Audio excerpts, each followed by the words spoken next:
బంగ్లాదేశ్లో మళ్లీ అల్లర్లు మొదలయ్యాయి. అక్కడ హిందువుల్ని ఊచకోత కోయడం కాదు, అగ్నికి ఆహుతి చేసేస్తున్నారు. మెమైన్ సింగ్ అనే జిల్లాలోని భలూకా ప్రాంతంలో హిందువైనటువంటి చంద్రదాస్ అనే ఒక కార్మికుడి పైన విచక్షణారహితంగా దాడి చేశారు. కేవలం వాళ్ళ ఆరోపణ ఏంటంటే మహమ్మద్ ప్రవక్త అవమానించాడనే నెపంతో ఒక గుంపు పెద్ద చాలా ఎక్కువ మంది వచ్చి అతని మీద దాడి చేసి చంపేసి ఒక చెట్టుకు వేలాడదీసి అక్కడ నిప్పు పెట్టేశారు. మరి ఇప్పుడున్నటువంటి ఇక్కడ కొన్ని కుక్కలు మొరుగుతాయి కదా సెక్యులర్ పేరుతో, మరి ఇప్పుడు ఒక్క కుక్క మొరగలేదు. ఇక్కడ ప్రపంచ దేశాలు ఒక్క దేశము స్పందించలేదు. ఈ దేశంలో ఉన్నటువంటి కొంతమంది వెధవలు స్పందించడం లేదు. 60 సంవత్సరాలుగా మనల్ని పరిపాలించినటువంటి వాళ్ళు స్పందించడం లేదు.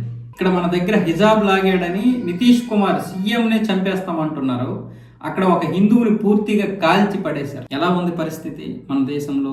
మన దేశం అంటే అది బంగ్లాదేశ్ కూడా మన దేశమే. వాళ్ళు హిందువుల్ని అక్కడ ఇచ్చేస్తున్నారు అంటే మనల్ని ఇక్కడ ఇబ్బంది పెట్టడానికి, మనల్ని బాధ పెట్టడానికి. అంటే ఎంత దారుణమైనటువంటి పరిస్థితులు ఉన్నాయి మన దేశంలో చూడండి. మన దేశంలో ఈ అసంపూర్ణమైనటువంటి విభజన వల్ల వచ్చినటువంటి పెద్ద ప్రమాదం ఇది. అక్కడ హిందువులు ఇక్కడికి రాలేదు, ఇక్కడ ముస్లింలు పూర్తిగా అటు వెళ్ళిపోలేదు.